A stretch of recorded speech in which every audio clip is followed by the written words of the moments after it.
The Fast Pound, Slow Pound podcast is where we speak to successful business owners and entrepreneurs about their challenges, their journey, and how they've got to where they are today. And with that said, let's get into the podcast. Sean, thanks a lot for coming on, mate. So, over your career, you've done nearly 1,000 deals, roughly. And in under 12 months, you've done £1 million in sourcing fees, which is very rare. That's why I wanted to have you on. Correct, yes. But before we get into all that, mate, take us back to what it was like and who Sean was growing up. Well, who Sean was is, so I was a Darlington lad, which ironically we're in Darlington at the moment, a stone's throw away. I was born on one of the roughest estates in Darlington, which is Firth Moor. Right. This isn't a tearjerker story, by the way, but I remember walking to school, and it was big back in the day when there was a lot of joyriders and stuff around. It was pretty ruthless in Darlington in them days. What year are we talking now? Oh, God, well, I'm 38 now, so when I was perhaps 6 or 7, so 30 years ago. 30 years yeah, ago. yeah. I mean, Firth Moor is gone now. It's knocked down. There's a slight bit left. Mid-90s? Yeah, I would say around that time, yeah. I was brought up by a single parent, which I'm really proud of. Big respect to my mum. Then she sort of realised that area of Darlington at that time wasn't the best, so we moved away for a little while for a better life. Unfortunately, that didn't work out the best neither. Where did you go?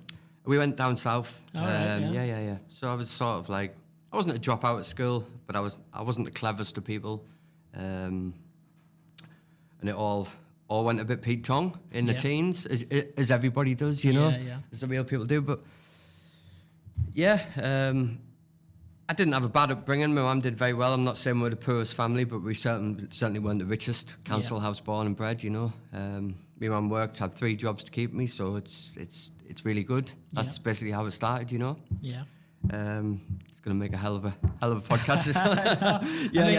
So you know, like, you're leaving school. Mm-hmm. What were you wanting to do when you left school? Like, what were your job sort of prospects? And I left school pretty early, if I'm honest. Probably I used to actually not proud of it now, and I wouldn't advise any young people, but I used to skive school and go to work. Yeah.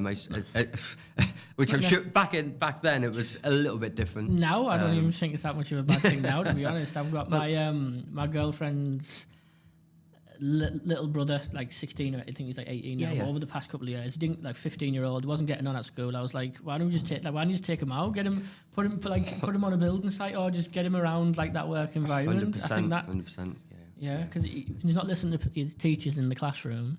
100%. Put him around, you know, men who he sort of respects and he'll listen to and he'll learn from. 100%. I'm not saying I totally agree with that for the camera, but what I'm saying is there's more money to be made not being at school. Yeah. It depends which way you are. Money can't buy wisdom, as we all know. And that's how it is for me, really. But that's a bit of my backstory. So then obviously I moved.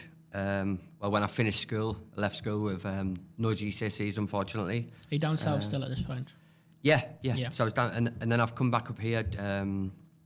I was sort of a trained chef to begin with. That was sort of the career I went down, because at the time, when I was 14 or 13 when I started, it was quite good money. It was I think I was on about £6.50 an hour. That's going back a long time. Yeah. For 14-year-old kids, good, you know. Used to buy the motorbikes and whatever else with the money, and Nike trainers and whatever you do when you're a young lad. And then obviously I sort of changed career paths a little bit. And I set up like a little waste company. Yeah. I think it must have been when I was about 26, 27. Right. Would have been about 12 years ago. And to cut a long story short, set up a waste company, started working for a guy, which little did I know he was quite big in the property game at the time. He was property sourcing and stuff like that, which I wasn't aware. I didn't even know what a property sourcer was. 12 years ago. Yeah. So that went on for a couple of years. I was doing really well with the waste. Started on house refurbishments. Done around, I would say, 200 house refurbishments, maybe 220, around that figure. Yeah. You were doing the building work. So I started doing the painting and getting the lads in, and you know, sort of. At one time, I think I had a group of about 12 lads. Nice. It was all right, but it wasn't really where I wanted it to be. Why not? It's hard work, very hard, long hours, and you're always dirty, and you get let down. When you have 12 lads, sort of waste disposal lads working for you, it's like having 12 Kids. Yeah, not kids, because No. some of them still my friends to this day. I'm with you. But it's very hard work when you've got 12 lads working for you. Yeah. Especially ones, some are reliable, some aren't. When you get dishonest, unreliable people, it starts to go a bit downhill. So after that, I wasn't really wanting that sort of. I didn't want them sort of people around me. Like some of them are still my friends, I've said, but some of them were not good people. Some have ended up in prison. That's nothing to do with me, by the way, but some of them have gone down the wrong path Yeah. at an older age. So basically, a gentleman called Michael said, look, I'm going to show you if you're interested on how to source properties.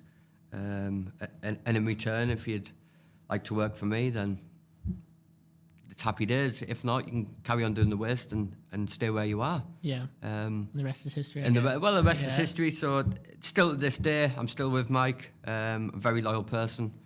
That's why I've done so well, I think, because the problem in the world nowadays is there's no loyalty. Yeah. People stab you in the back for 500 quid. Yeah. And it's a major issue, especially property I was sources. just about to say, it's fast, can be fast money, decent fees. Yeah. I mean, we all know that property sourcing attracts decent fees. Yeah. But sometimes I'd rather do 2 deals a month honestly than 10 dishonestly.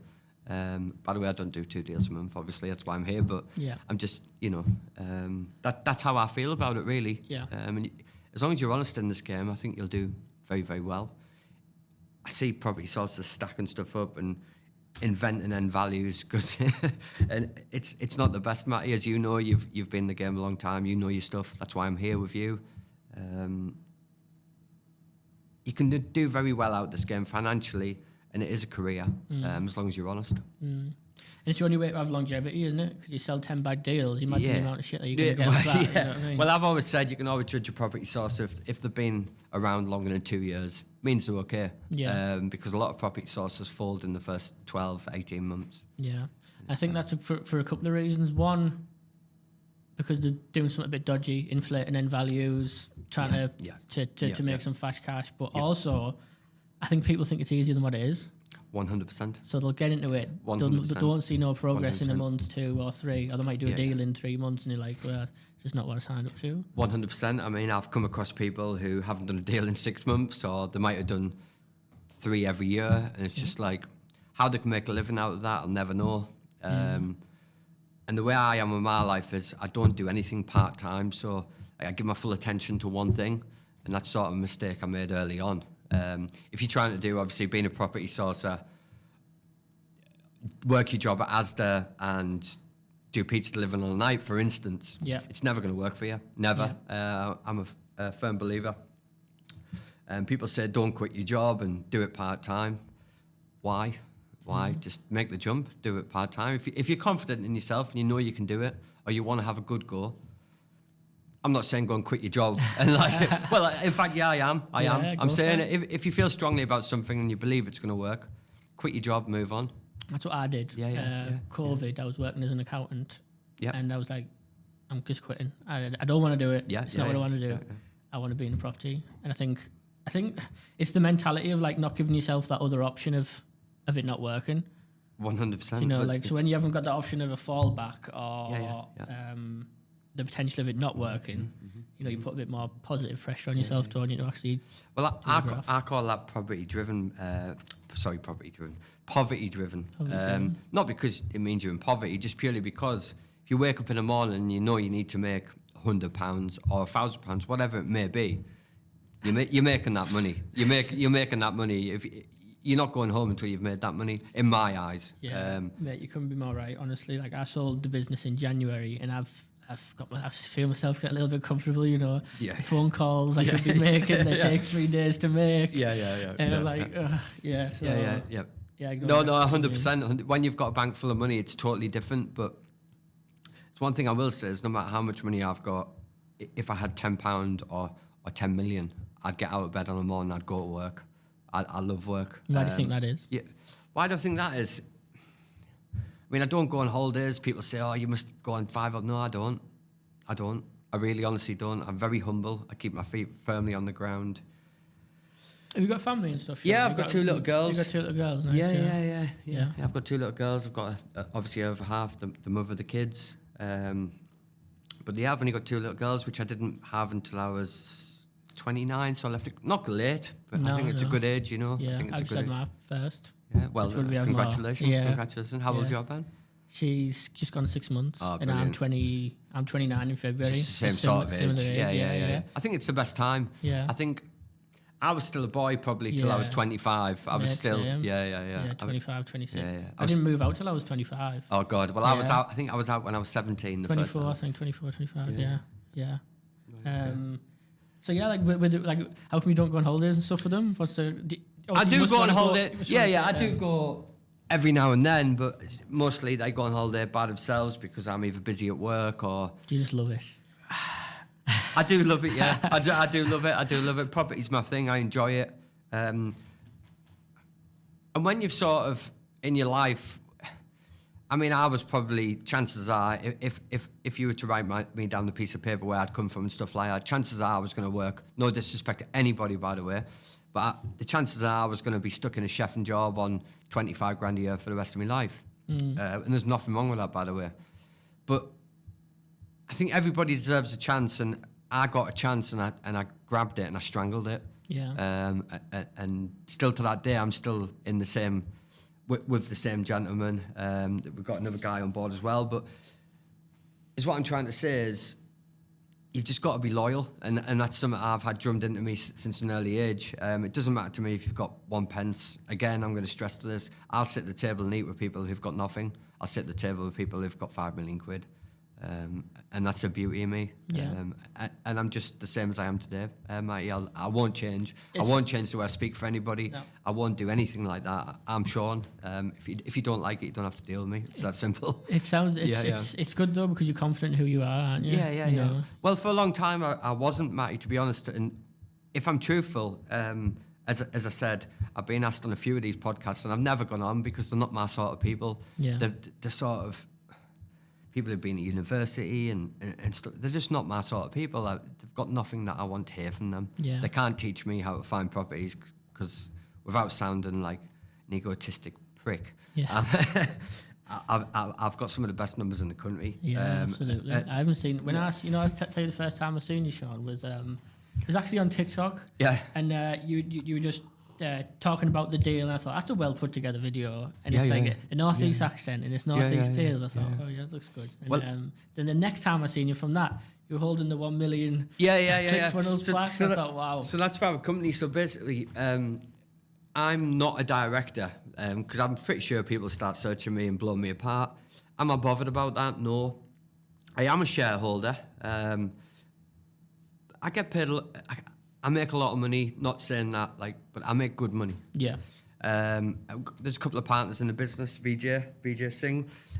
He was brought into the business. Lovely guy. He's got a massive following on social media. And Mike Massey, which is obviously my mentor, partner, business partner, by the way, business partner. Yeah. But so for a lot of years, I never really had an understanding that I was good. Both of them used to say to me, "Look, you don't realise how good you are." But me being Sean, I'm not like that. I'm not interested in that. Doesn't appeal to me. So it was actually like VJ's got, as I said, he's got a really huge social media following, which I don't know if you're aware. Yeah, I've seen him online. He's got a massive following. I think it's 250,000, whatever it may be. Yeah.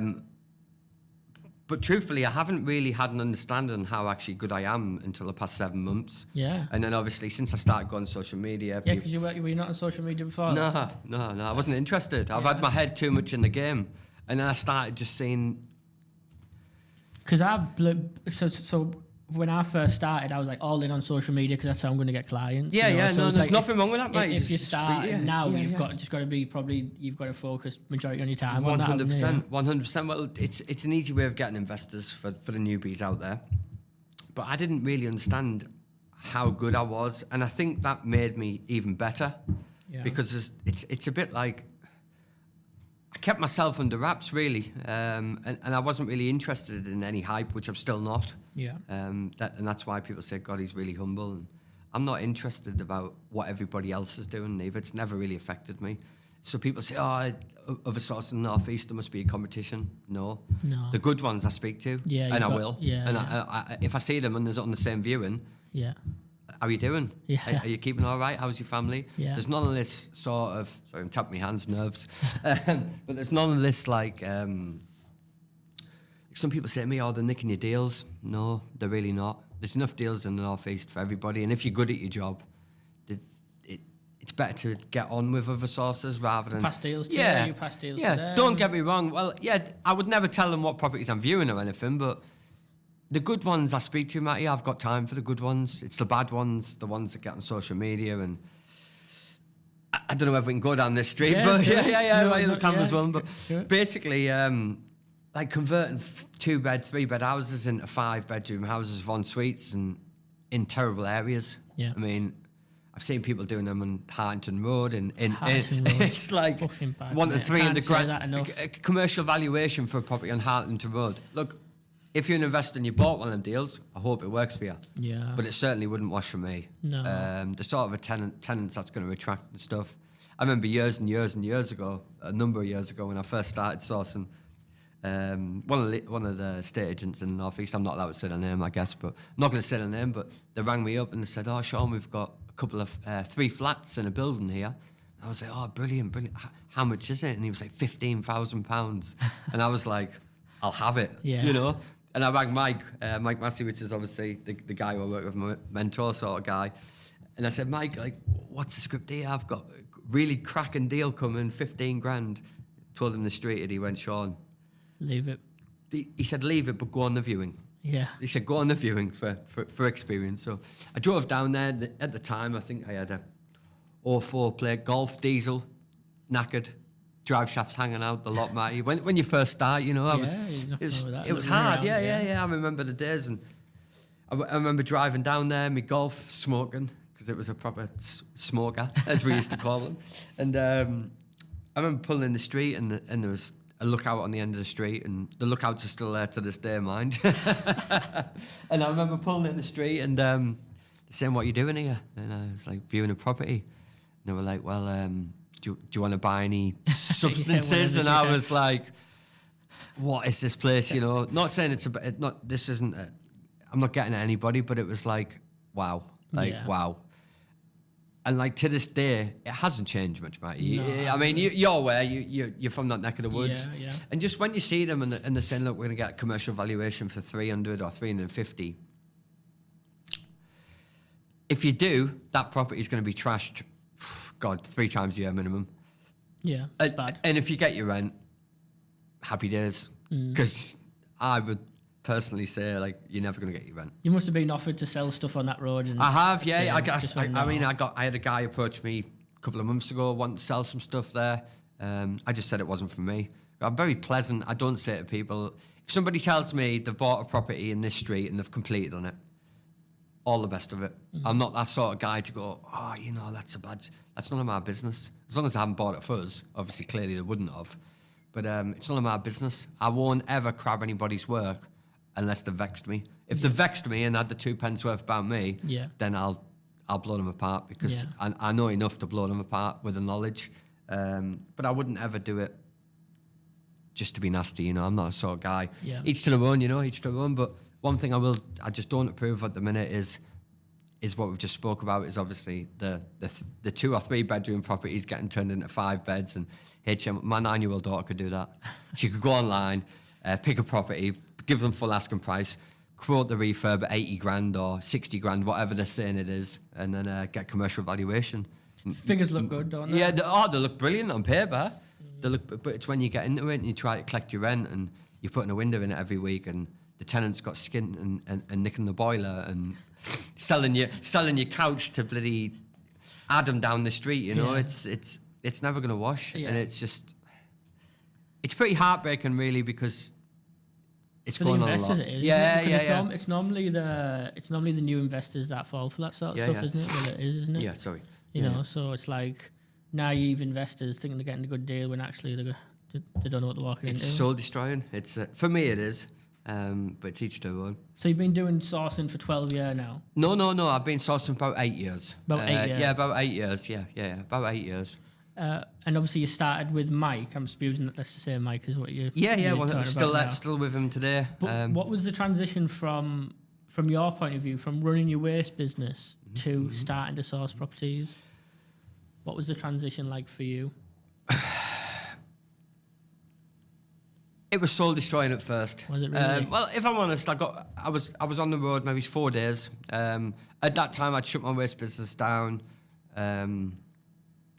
Things had gone a bit, not peaked wrong with it, but I'd lost heart in it. I got sick of getting let down by tradesmen, and you know how it is. I got sick of people asking me, getting in a van on a Monday and asking me for subs, and it just got me really down. It got me in a bad place, if I'm honest. I didn't lose the business. It was still in profit. But it got me in a real bad place. I was just sick of getting dragged from pillar to post and stuff like that, you know? Yeah, makes sense. But when Mike offered me the opportunity, big respect to Mike, by the way, because he's become a good friend now as well. And we've obviously started the property training together, and big respect to that guy. When I first started, obviously...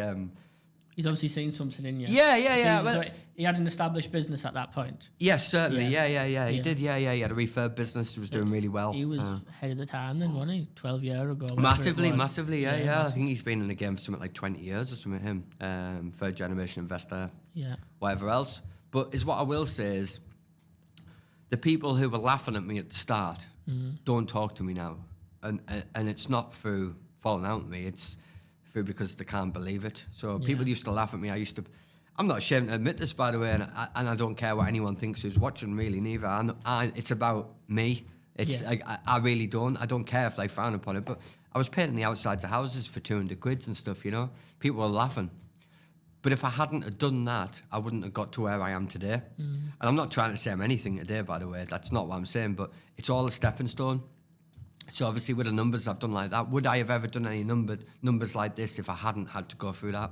Probably not. No. If I'd just been on a crash course for 3 days and my mum and dad had hundreds of thousands of pounds in the bank, would anybody have sourced 1,000 deals? You'd be doing them HMO. Of course. You'd be doing the flips and stuff with mummy and daddy's money. Yeah. That's not what I'm about. That's not what I'm about. And I just think the game's changing a lot with all this, as I say, turning 2 beds into 5 beds with en suites.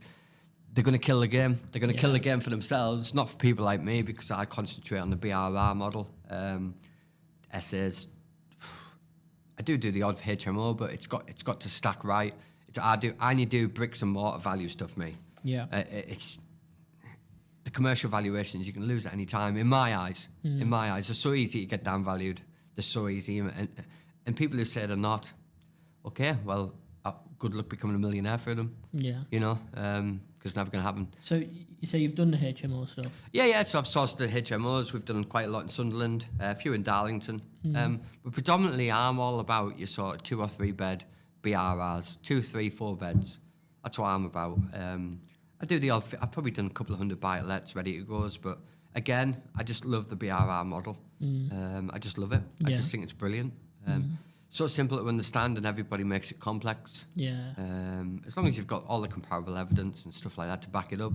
Not a 5 year ago for a house that's half the size. Yeah. I'm talking like for like, because I see that a lot as well on Facebook, and it sort of really annoys me that people are that naive from a sourcing point of view and an investor point of view. I mean, if you're clever enough to have a couple of £100,000 in the bank, because you are quite clever in my eyes. I mean, if anybody else is watching and think otherwise, comment below. But you know what I'm saying, mate. Yeah. It's just, you're not stupid if you've got a couple of £100,000 in the bank, self-made. Yeah. You're certainly not. Yeah. It's a hard game. But if you're that silly and then you're going to let a sourcer who's been on a 3-day course mug you off. Yeah. What do you expect? Yeah. Say no more. Yeah. But it's pretty annoying. But it's part of the parcel. So what sort of stuff do you look for when you're sourcing a HMO, stacking a HMO, just to make sure? Because obviously, you know, you'll want to tick all the boxes before you pass it on to your guys. That's just... Yeah. So number one for me is the area. It's got to be a nice area. I don't source any properties in the slums and stuff like that. Not saying there is slums, but, you know, it's got to be a nice street. No, I've never sourced a property where there's boarded up houses, ever. I just don't do it. It causes so much drama and backlash for everybody. I don't source where there's sort of a bad issue with drugs. Predominantly that's where boarded up houses are. I don't source in them areas, Matty, and I never have and never will. And how you getting to know that information? Like walking the streets? Walking the streets. Yeah. Well, I've been around a lot. As you can probably imagine, I've been all over. Predominantly now I know which areas are good and which areas are bad. I used to have 1,000 friends. I've now probably just got 5. And like, through knowing a lot of people back in the day, you get to know the bad areas. So if somebody says to me, we'll use Hartington Road again. So if someone says to me, like Hartington Road, at that time I hadn't been there, but now I know because I've probably viewed, God, I've got to have viewed, I wouldn't like to say, Matty, I've got to have viewed 5,000 houses. I've got to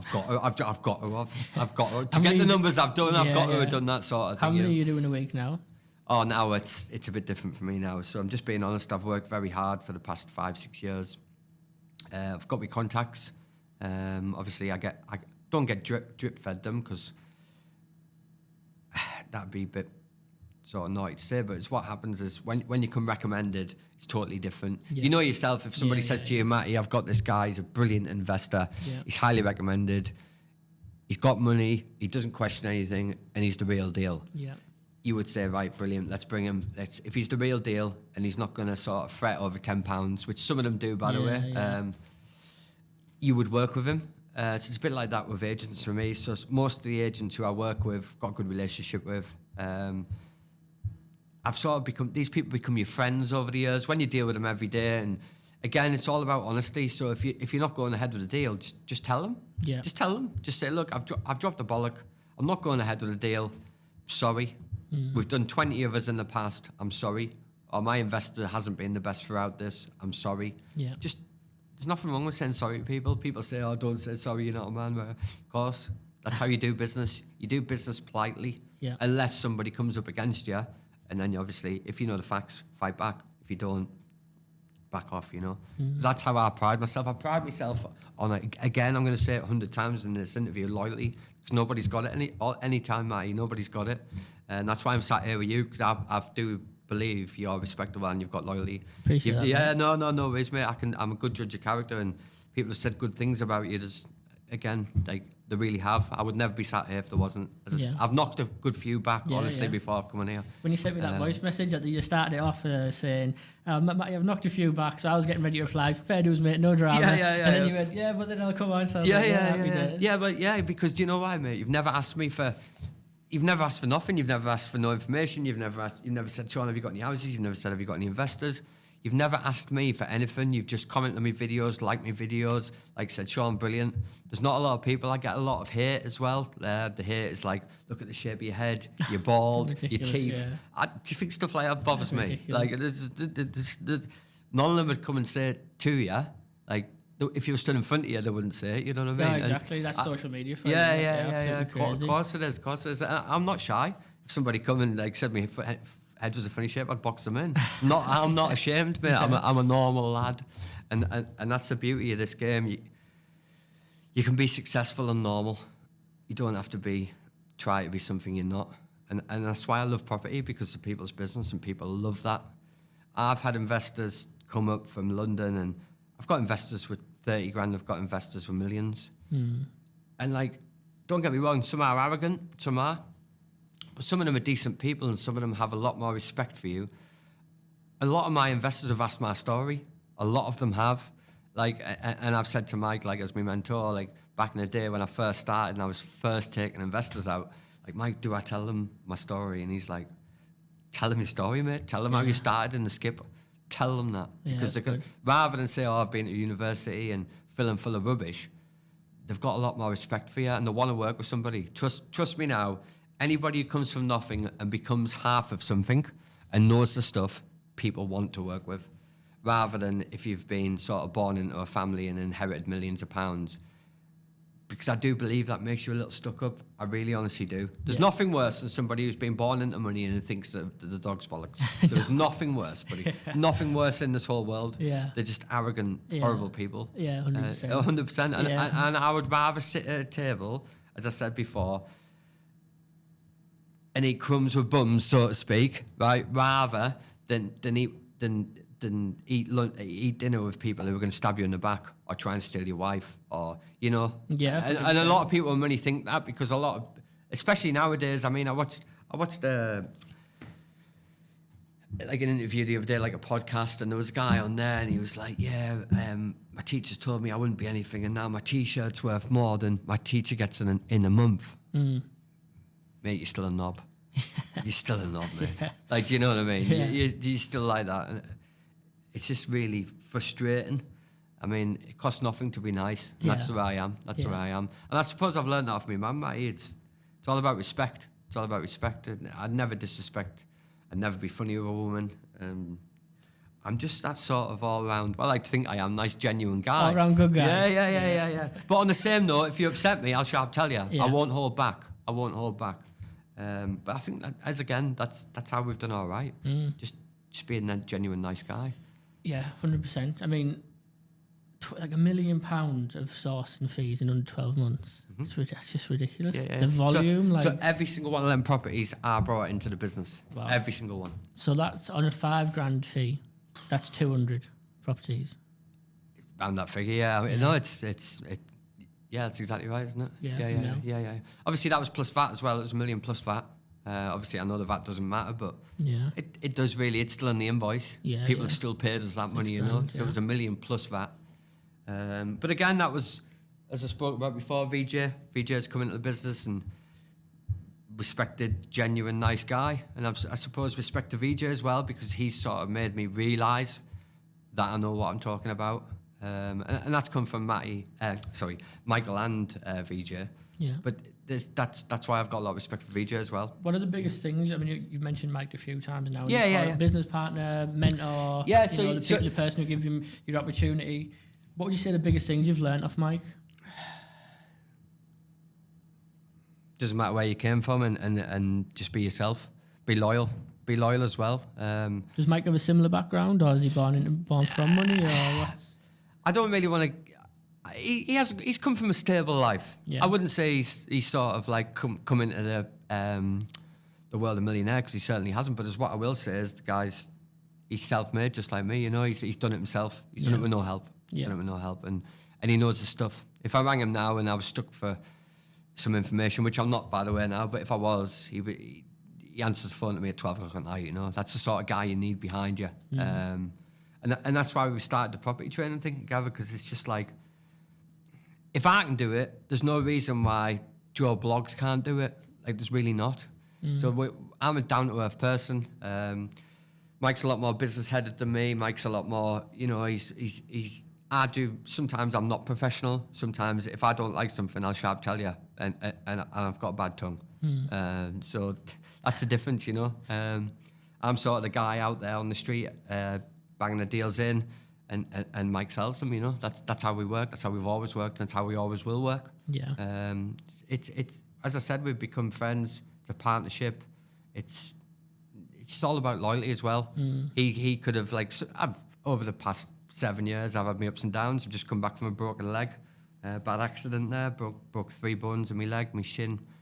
Still banging the videos out. Still banging the videos on crutches. Again, just all these negative people, like people get a haircut and get off your crutches. I know, it's like, it's just mad. Yeah. But I've got thick skin, I'm not bothered. I was brought up on one of the worst estates, as I said at the start. I'm not bothered. Yeah. It makes me laugh. I think if you're not getting here, you're not doing something right. Yeah, well, that's VJ, when you know. He must be able to tell you something about that. Sorry? Yeah. VJ gets racial remarks and all sorts. It's disgusting how the world's going on.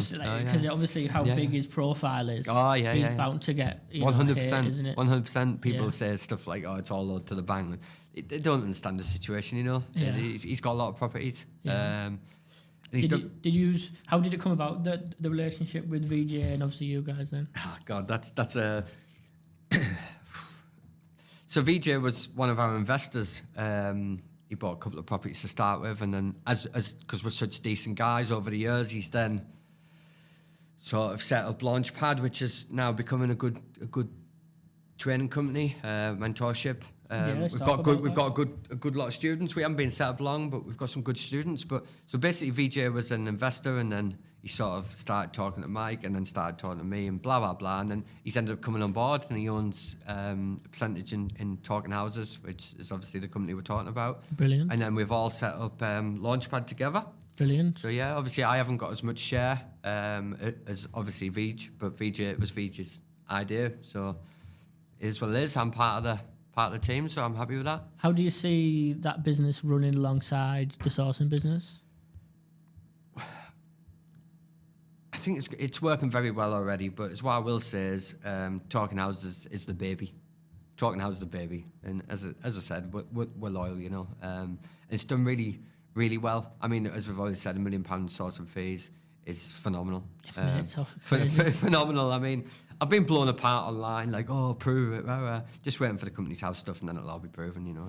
There's 200 deals a year, what's that, 20 deals a month, 4 deals a week. That's like basically pretty much a deal every working day. By myself. Out on the road, me and my golf, to start with. Obviously, I've upgraded a little bit now, but I'm not in a Ferrari yet, but maybe so are you claiming that is you like not claiming? Cause I know you're not being wrong, but say like within your office, you're saying like, boom, that 200 is mine. Like I actually sourced 252. 252 in 12 months. 252 or 256. Yeah. Obviously, at night you get drop-offs. Yeah, that's what I'm saying. Yeah, something nobody talks about as well. That's why I'm here. That's why I'm real. Get drop-offs, whether it's our fault or the investor's fault. I mean, sometimes the vendor can pull out, whatever else. At the end of the day, some of these properties we're getting a 20, 30, 35% under market value. So there's always a snake somewhere who's willing to price that property off you. And it does happen. I'm not trying to dress this up. That's part of the business. Yeah. Replacements, part of the business. See, the volume is insane, but because I do it, the same thing. I know how good your relationships must be with agents, and you can't get good relationships with agents unless you know what you're doing. You're a good person. Yeah. So it's like you could be the best guy at stacking deals, the best guy at marketing, but at the end of the day, you need to have them proper solid relationships, and that comes down to just being a people's person, doesn't it? 100%. Well, it's all about relationships. So when I first started, I mean, people say, "Oh, go in." Like, tell them you've got... Why would I go in and tell anybody I've got millions of pounds? I'm pulling up in a 06 Golf in a Tesco suit, because at the time, that's what I had when I first started the job, right? Nothing to be ashamed of. I'm not bothered. No, I'll wear a Tesco suit tomorrow. Yeah. And do you know what I mean? Not saying that I'm humble, but it's what I'm trying to say is, as long as you're a decent person, you're honest with these people, you've got to remember, most estate agents, so if you walk into an office and you've got a young lass or a young lad, whoever sat there, right? The chances are, and this is not a dig, by the way, but they're on 20 or 25 grand a year, unless they're the manager, right? Do you think they give a shit what you say? Yeah. Really? Do you think they care if you say, I've got millions of pounds or you've got 2p? They're not bothered. No. They're not. No. And when you speak to the manager, like, the manager's the same. He would rather you be honest. And, like, that's how I've built these relationships. I've got one of the most biggest independent estate agents in the North East. I'm good friends with the director. He's a good guy, and he's been very good to me as well. He sort of, when I started, I did a couple of deals for his agents and then got to know him. It was just by chance, really. And he's fed me a few. I get probably 1 or 2 a month off him. He's a good guy. But it's all about the contacts, like back to originally what you've just said. Yeah. But, as you've also said, I was running about like a blue-ass fly. Some days I was doing 10 viewings a day, and then all the way down to Redcar to Alnwick. It's a big area. I was forever repairing cars and tyres. It was a nightmare. I think now I still do about 800 miles a week, I think. Yeah. Which is a lot of miles. It is a lot of miles. It's a lot of miles. But now I sort of pick what I want. Yeah. Back then I was obviously having to learn myself, you know. You can have a mentor, but they can't come around every viewing with you for 6 months, can they? No. It's impossible. Yeah. You just get chucked out and hope for the best. Yeah. In my eyes. Yeah. How many staff are inside Talking Houses? It fluctuates. At the moment, I think there's about 5. It's not many then. No. We don't need many. What we need is professionals. Yeah. So like at Olympic, 252 or 56 properties that I did last year. 5 sources might not do that. It's all about applying yourself, and that's what I will say. Like, I get up on a morning, and like I couldn't. If you said to me now, I've got a deal in Doncaster, not that I go that far, but if you said, Sean, I've got an under market value in Doncaster, people would go, oh, Doncaster. Like, I've got to be back to pick the kids up from school. No, it's what I would do is jump in the car, sort the kids out on the way there. Yeah. Right? And that's me. Yeah. I don't think of later or tomorrow. I want like, that's my mindset. I want today. I want today. I'm hungry. I'm hungry now. I'm still hungry now. I'm hungry to this day, and I will stay hungry forever. And I'll just keep humble. Like, people say to me, oh, can't be doing that well because you haven't got a nice house. Like a nice mansion house. No, because have you ever tried to clean a mansion? Have you? No, probably not. And do you know what I mean? Why would you? Do you know? And it's just people try and pull you down all the time. And it's usually the people with no money that try and pull you down, or usually the people who are pissed off at their own life. So they have to sort of put a dampener on yours. 100%. 100%. You can always tell somebody who's all right because they're always pretty outgoing, positive, and like you, Matt, you're not bothered. No, I think it's brilliant. I think it's brilliant. What you've done, I just can't get it. Why would you care what I've got, mate? And like vice versa, I'm not bothered, mate. You know me, I know you. I like to think we're friends now, and like it doesn't matter to me, mate. It makes no odds to me. No. It makes no odds to me. I would go to a burger van with Kevin, or I'd go for the best meal down in the Savoy with Marcus. It makes no odds to me. But there's one thing I will say is you get more loyalty around people who are humble and people who've got their feet on the ground. When you get to the top, there's it's just full of wannabes in my eyes. And I prefer just, as I said before, I had probably 1,000 friends, seriously. And I've probably now got 5. And that's through jealousy and just can't stand seeing you doing well. I don't know if it's seeing me doing well, or I don't like dishonest people. Like, obviously everyone tells a few white lies, everybody does. If anybody who says, oh, I don't lie at all, you've told a lie in your life, everybody does. But it's what I'm trying to say is, like, loyalty is everything to me. Like, loyalty is everything. If you haven't got loyalty, you're not a man in my eyes. I mean, all this stuff about, like, I don't really want to get into it, but I'd rather sit with someone who's really loyal than somebody, if you had a model girlfriend who's going to try and steal your girlfriend. Because in my eyes, they're shitbags. You don't do stuff like that. And that's where loyalty is for me. It's just how it is for me, mate. I just love loyalty. I keep going on about it, but it's what you pride yourself on, mate. If you haven't got loyalty, you've got nothing. That's your value. That's important. Because it's so hard to come by. Why do you think it's important to you? Has there been a big thing in your life where you think it wasn't loyal and I still feel it today? I don't know, mate. I think that might perhaps come without having a father figure, you know? Like, obviously I relied on my mum till I was a certain age, and then once you start turning into a man, your mum, you know, you start protecting your mum and stuff like that, you know. So I'm guessing it comes a bit from that. Like, I'm guessing, you know.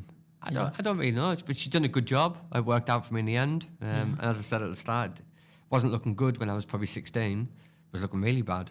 I'm not going to sit here and say, oh God, I was looking at 20 years, because I'm not a sort of. But you know, it could have easily gone a bad way. It could have gone such a bad way. Why do you think it didn't? Why do you think this went the way that you have? If you could put it down to a few things. Well, when I was 25, I was still probably not doing stuff I shouldn't do, because I'm not going to sit in front of the camera and say anything like that. But as what I will say is, I was probably a little bit still of a tearaway at 25, 26. And I suppose when I met Mike, that changed a little bit. I started to see a different side of life. Is Mike older than you, I say? Yeah, I think Mike's about 5 years older than me. Okay, Not much. VJ's younger than me. He's 30, young 30s. Yeah. I'm sort of 38 now. Yeah. I think my life changed when I come into property, really. I think it made me realise that there was... If someone said to me, oh, you can make, let's just take this for argument's sake, $5,000 a month, right? I'd have said, doing what? You know, before I started getting involved in the waste and stuff like that, it wasn't really possible. Yeah. You were working somewhere, i.e. in a factory, for 1,500 quid a month or 1,200 quid a month. And I just think, for the people out there, by the way, there's nothing wrong with that at all. No. But it's what I will say is, there is another side. And like, property can give you that, because property, you don't need any education. No, you don't. You don't even need any education to be an estate agent. No. So it's like, I think it gives everybody a fair chance, and there's that many options out there now. You can sort of get involved in lettings. You can get involved in obviously sourcing the properties. You can get involved in selling the properties. There's all sorts of stuff. It opens up loads of doors. And there's a lot of idiots in the game, but there's a lot of genuine people as well, like yourself, Matty. You get genuine people. When you do come across them, you're best off sticking with them because they're just... You only need a few good ones, don't you? You only need a few good ones. The same with investors, really. You only need a few good ones. Yeah. If you get 5 good investors, you're doing very well. Like if you get 5 good estate agents, you're doing very well. That's all I had for a number of years is 5. I called them my golden nuggets because they're decent people. They ring you when they get a property and you can make a good living. You can make a good living, and it's an honest living. It's an honest living. So people who are sort of new into property or sourcing, they want to get to that point where estate agents are ringing them. Yeah. If those people listen to that now, how do you get to that point? So you need to do a deal with them, prove yourself. It's all about credibility, and that's what you need. When you walk into an agent, right? And I don't care what anyone says. They're like, oh, here's another property sourcer. Yeah. Here's another sourcer who's been on a 1 or 3 day course and thinks he can take on the world. Yeah. There's nothing wrong with that. Yeah. There is nothing wrong with being in that mindset. But the estate agents are sick ears, like they really are, and I'm sick ears to be honest, because like it's amazing like how many people. It's like when you send somebody on a 3-day plastering course, right? They think that they're a plasterer. Yeah, you're not. You're not. You're learning, but you're not a plasterer yet. Yeah, and it's the same sort of thing with property. All this stuff where it says, "Oh, I do right." I'm not going to crab anybody, by the way, but I've looked into all this myself and finding a deal with £1 and all this. It is possible. I'm not saying it's not, but it's flipping hard work. Yeah. Right? It's flipping hard work. And you've got to have some dedication.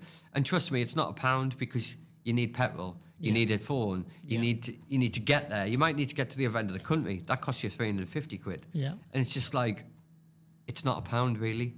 And then you've got 2 months of doing all the work. Then you've got the solicitor fees. Try and get a solicitor to put one of them deals together. Yeah. Try. Difficult. Of course it's difficult. You've got to find one that'll actually answer the phone first of all. No, but you know, it's not just a fact of that. It's not easy. It's not easy. So I get why people do that. It's for marketing.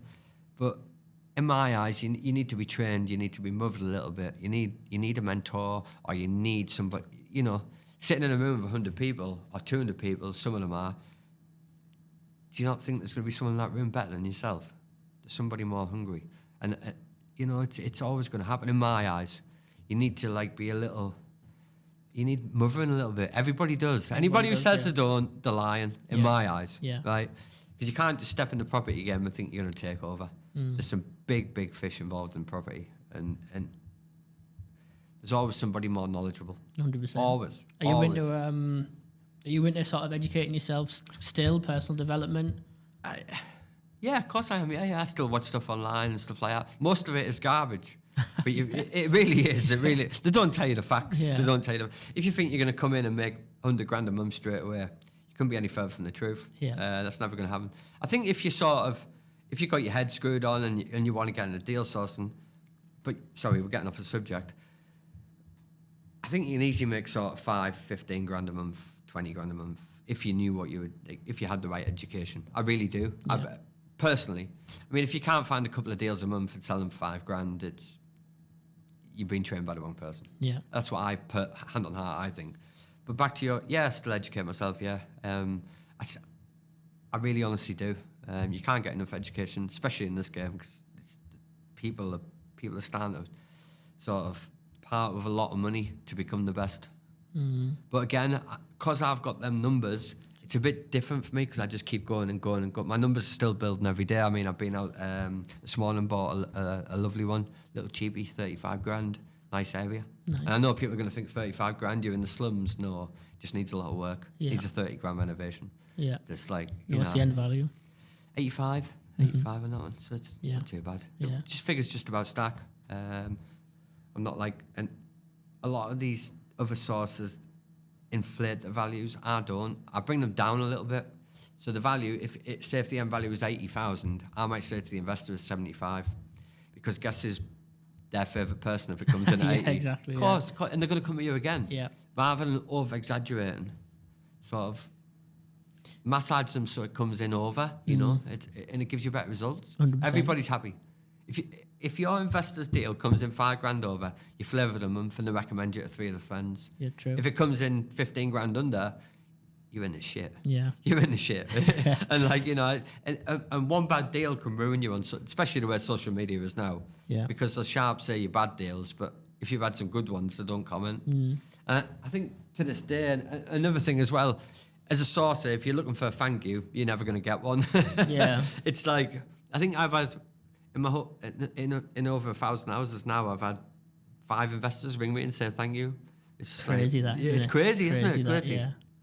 I've had one, so I'm going to give you the numbers. I'm not going to tell you the area because if the investor's watching, he might not be happy. So I had one, I think it was $100,000 purchase, 25 renovation, and his valuation come in at 195, and he rang me and he said, "Oh, I thought it was going to come in at 210."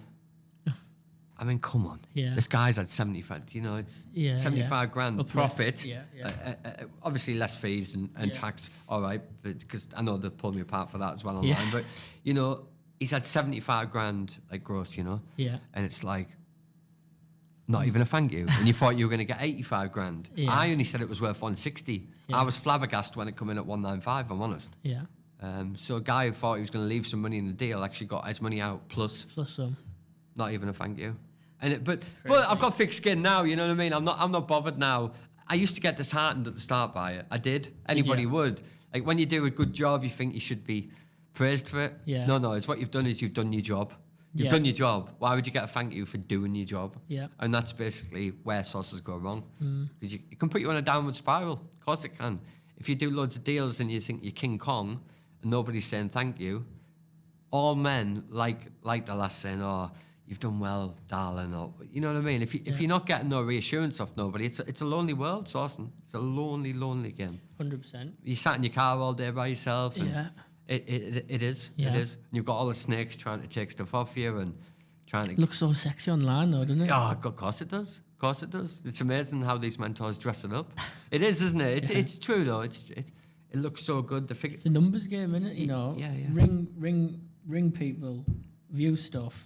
I've had phone call conversations. There's nothing sexy about that. No, nothing at all. Nothing at all. And most people are in a hurry. And you're in like areas where you know they're not like Wynyard mansions. Or, you know, you're in, like you say, 35, 80 houses, like terraced houses. Yeah. Of course, yeah. So it's a lonely game. It's a lonely game, but it's also lonely working in a factory. Like you know, you may as well be out in the sun in the summer months, like driving about. It's not a bad job. It's not a bad.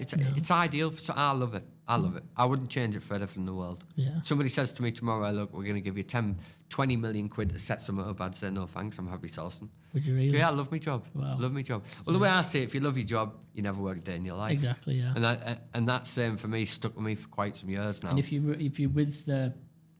with people, if you're around, you know, your people who you've got decent that loyalty people and trust with, as well, that makes it all the best. Yeah. Of course it does. Of course that's what makes this job easy. Once you get your power team. Yeah. And I don't like to use easy because the job itself isn't easy, but it makes it easier. And that's one thing I will say. Once you get good people around you, and you can trust sort of your deals with somebody, or you can say to them, "Look, how this isn't working for me. How do I change?" And you can trust them not to say, "Oh, Sean's asked me a question that you should know." I can't remember some stuff off you. I really honestly can't. I mean, especially with all legislations changing and stuff like that, it's hard work to stay on top of it all. Of course it is. It really is. Do you not think all these big trainers who are training hundreds and hundreds of people, they get it wrong? Of course they do. Everybody's human. And it's quite a frustrating job. Of course it is. I mean, there's nothing worse than getting 2 deals, right? You think, oh, made a pretty penny here. And then the agent rings you and goes, "Sorry, we've got a higher offer. Somebody viewed it 2 weeks ago." You know? Yeah. It's a hard game, and I call it the roller coaster because it has its ups and it has its downs. And when it's down, you're down. You're down. It can get you really down, as you know, Matty. Especially because it's like the business model it's a sales job, isn't it? So you don't sell something, you don't make any money, but there's a fine line there, isn't it? Because you know, if you haven't sold something, you haven't got no money, but at the same time, don't do something to artificially sell something, like inflate their end value, because that's going to bite you in the arse. You could come in this game and make 100 grand overnight if you made your deals up and inflated end values. You really could. but you wouldn't be here for long. Yeah. And it's so easy to get a bad name. Yeah. So easy. Yeah. And that's what people don't realise. Like yourself, mate, you've been doing it a good few years, good number. How many years? You've been doing it a lot of years now. 5 years. That's what I'm saying. Yeah. You're real in the game. Yeah. You're real in the game. And that's the difference. But there's nothing wrong with the new sources. That's not what I'm getting at. But it is what I am saying is there's a lot of snakes in the game now. There's a lot of snakes. And yeah, 100%. It's... So to get these relationships with agents, you've got to do your first deal with them. Of course you have. How do you do your first deal with them? So how you do your first deal is you walk in the agent, obviously present yourself. You don't present yourself and say, I've got millions of pounds. Do you tell them you're a property sourcer? Each to their own. Each to their own. So my first couple, no, I didn't. I didn't either. No, yeah. did you not? I'll tell people don't do it until the very last second. All right, yeah, so the offer's accepted. All right, I'll send my proof of funds and ID through. And it comes in on the investor's name, and then they're not going to walk away. But the thing is once you become a likable property sourcer, it's easy. Yeah, just for that first, transaction with the agent, you just don't. Do you know what it is? If I'm honest, Matty, I don't think I've still told some of the agents I am a sourcer.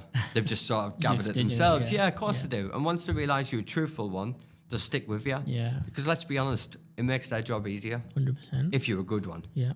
Like if they can ring you up and say, oh, I've just got this listing, I don't want to put it online because it's going to take me 3 hours to put it on Rightmove or whatever sort of time it takes them to type it all up and stuff. The vendor's happy for me to sell it to you because I've already asked, are they happy just to sell it off market? And they've said yes. Mm-hmm. So why wouldn't they like you, you know? Yeah. If you're an arrogant arsehole and you go on like you've got millions of quids and you think you're too stuck up to go on a viewing that's dirty, because I've seen that as well, by the way. Mm-hmm. I've seen... It's crazy, that. Yeah. I like to call them the backpack sources. You know, as soon as they turn up with a backpack and a damp meter and all the paperwork, you know, and start measuring. I seen online the other day a guy measuring the gate to see if it was up to legislation. Like, the gate, come on. Just, like, it needs a full refurb, mate. Just pull the gate out and start again, you know. Absolutely. So. Deal or investor first? Investor, purely because if you go into an agent or you pick a property offline, and you take 2 weeks to sell it, you're in trouble. You're in real trouble, you know. So I would say investor, even though it's very hard to build the investors first. I would say investor. How do you get that investor? Social media. What sort of stuff do you need to be putting out on social media, or what do you need to be doing on Join the social groups, media? so anything to do with investing, property, just keywords, you know, search them in the search bar, get yourself on the sites. Get yourself not advertised, but start commenting on some stuff. Tell people, look, even if you're a newbie, just say, look, I'm a newbie. I've just set up. This is what I'm hoping to achieve. Is there any investors? If I can prove to you with evidence that this deal's 25% lower than market value, are you willing to come on board and pay me a small fee? Don't ever discuss that fee. Like, don't say, I'm going to charge $3,000 or $5,000. Just say, would you be prepared to pay me a small fee? Even if the first one you have to do for half price to get your relationships. Yeah. Get it done. Get it done. Yeah, 100%. And these, we've just been with, you know, it's time. But So maybe we'll come back and do part 2 because there's more to speak about. But I'll do part 2 with you all day, mate. If people are wanting to learn these tips and tricks from you, where can they get in touch with you? Property Launchpad. So it's Launchpad, inbox VJ Singh on any of the social medias. He'll get you obviously on our course, or if you're an investor, find me on social media, Sean Code. I'm on Instagram, COAD, second name. Get yourself over. I'll have a chat. I'll have a chat with anybody for free. I won't judge anybody, and I don't care how much money people have got or haven't.